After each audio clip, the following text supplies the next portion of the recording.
This week starts the Yerida into Mitzrayim. Mitzrayim was the most advanced society that was built on Kishuv, that was built on the power to manipulate human minds. The Egyptians were of the highest caliber, and the tricks that they pulled on the human mind are still very much in effect this very day, just like all the other languages and the realities that they create are still very much ingrained in the human psyche. And so Yakov Avinu is going down b'shivim nefesh, which is against the shivim immersed, which is against the 70 languages. He goes with those nefashis into Mitzrayim. Why is he going into Mitzrayim? Say the Mekubalim lelaket nitzoitzis, to collect the divine sparks that are hidden within these chachmas, within the knowledge of these nations. Klal Yisrael is going in there to learn something new. Why does Klal Yisrael need to learn Mitzrayim? Because society, civilization, is heading in a horrible direction.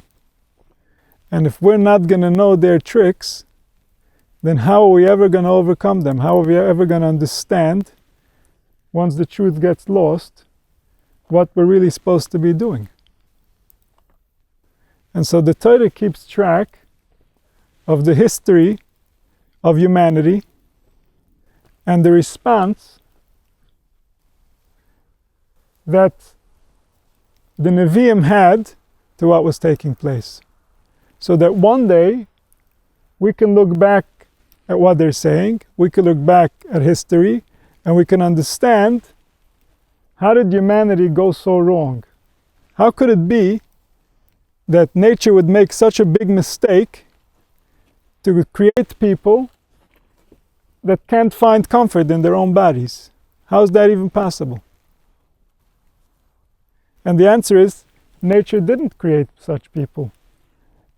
Humanity and the way they use language is what created those people. And so ever since there's been language, there's been a diversion between nature and man. Between Elokim, the one that designed reality, the one that designed nature. And as we know, Elokim is a Midas Hadin. He's one that you don't mess with because he has his rules. He works the way that he works. If you walk into a tree, it's going to hurt. It doesn't matter who you are or what family you come from or what a nice guy you are. You're just going to get a nice big bump in your forehead because you walked into a tree. That's nature. That's Elokim. Elokim is the one you don't violate because he is what runs things.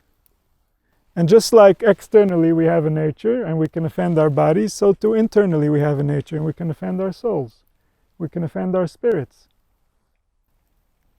We can offend the internal being that lives inside of us, and then that internal being gets disturbed. And our language is being used in a way where people cannot find peace. People cannot find themselves. People cannot find purpose or meaning in their experience. And so Ve'ele Shmois B'nai Yisrael is keeping track of a story that hasn't finished playing out. We're still in the middle of the story. It's a long dramatic history, but it hasn't received its final chapter. We are part of that galus. We are part of that suffering.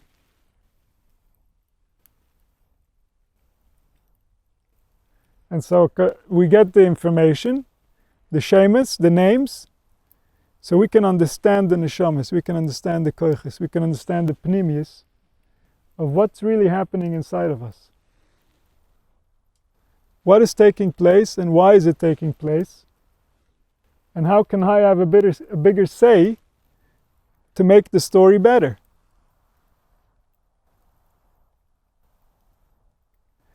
But ultimately, the goal is not the story.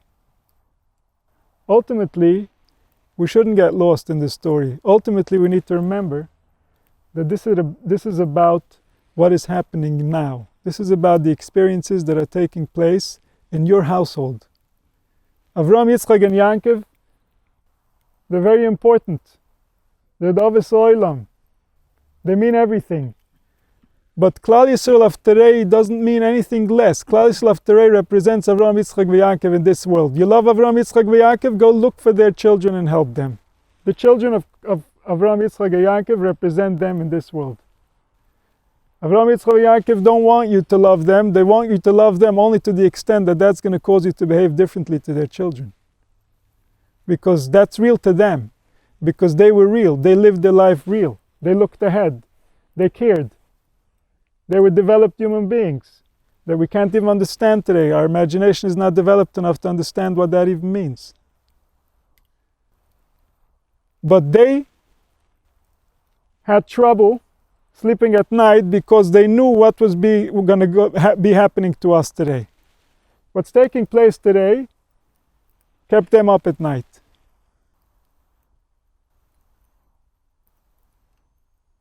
And they cared enough to design their whole life around this. What can we do to make it so that the people down that road, thousands of years from now, our great-great-great-great-great-grandchildren,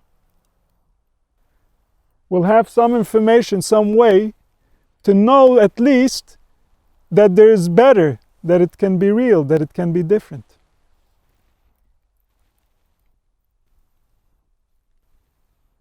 And this is why we have the Torah. This is the purpose of the Torah. The purpose of the Torah is to let us know that the experience that we're having is not the real experience of life. This was not what was intended. There's something wrong with it.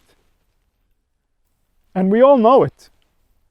It doesn't have to be said to us because our nature knows that already. Our nature already told us a long time ago that there's something wrong with this.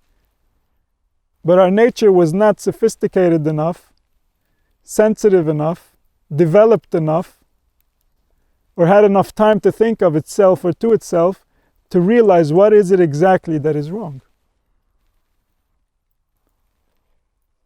And there is something, there is a recipe. And those people understood those recipes. They understood what following a mindset will do to a people, what following a belief will do to a people, what following a desire will do to a people. Because they understood life. That was all they were busy with. And so today, the most distracted generation ever, we have to somehow collect enough desire, enough will, to make time in our day to think about the truth. The truth is that somebody made this and we don't know who he is or what he wants. We have the Torah, but we don't fully understand what it wants from us. We don't fully understand the depth of the meaning that's being given over. Because from that meaning comes the energy to fulfill the meaning. From the prophecy is the recipe to become the prophecy, to feel the prophecy, to live the prophecy. That's the nature of prophecy, is that it brings a person to life. But the understandings need to become real. They need to become so activated within us that it affects our inner organs, that we feel different, that we see the world differently, that we feel compassionate towards life, that we recognize that temporarily we're in our brains and we feel separate, but at the end we're going to get absorbed into the all, into the one, into the unity that created all of us, and we're going to have to face Him knowing what we did while we were in our bodies. There's a reality to all of this that we can't look over, we can't look away from, because it's so real. And we're never going to be able to run from it, because the only way we can run from it is when we're in our brains. The only way we can do anything is when we have the power to think. But then we just get absorbed into the truth. The truth is just the truth is the truth. We all know what the truth is. The truth happened. That's the truth. Everything else is just hearsay, is just our interpretations of what's happening, and we don't know the full story. Our interpretations is just justifications for what we're going to do next. And so what happened, happened, and that's the reality, that's the truth, and that's what we always have to remember, because it's us creating what happened. As far-fetched as it might seem to us sometimes, it's ultimately us that are making things happen. Yes, we have a lot of history that's causing us to be the way that we are, but still, every moment we have choices, and we are making those choices of how to think and how to feel and what to want. And that's what drives everything else. Everything else is just side effects. And so the ultimate weapon that got Klal Yisrael out of Mitzrayim is that they didn't change their way of thinking because of how the Mitzrayim thought. They recognized that their culture, their understanding of the truth, is the only thing that's real. As long as they hold on to that, they can find their way back. And that's why it says, Shelishinu es lishoinam, and they were Mishana de Begodim, and they were Mishana their names, because they kept their culture, their understanding of what's real, and they kept their mind frame to know how it's real and what's supposed to be and what can't be. And that reduced the amount of control, the amount of force that the kishuv of the Mitzrayim could have on their minds. And so we have to recognize that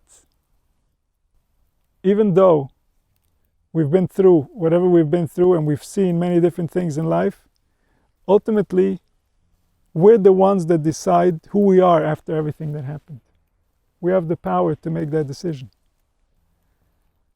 And all the habits in the world, all the history in the world can't change the fact that if somebody knocked out our memory, we would somehow figure out somebody to be without our past.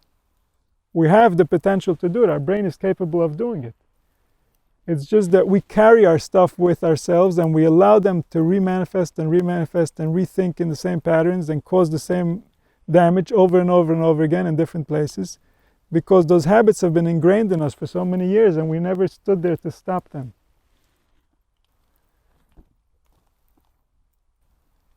But by understanding what we're really dealing with, by understanding the magnitude and the importance, this is what gives us the power to actually do it, to overcome. So may we all be zeicher that HaKadosh Baruch Hu should guide us in our way to understanding ourselves, so we can find His true desire, His true ratzon, and we can fulfill it. So it can be Hashem Echad, Shmo Echad.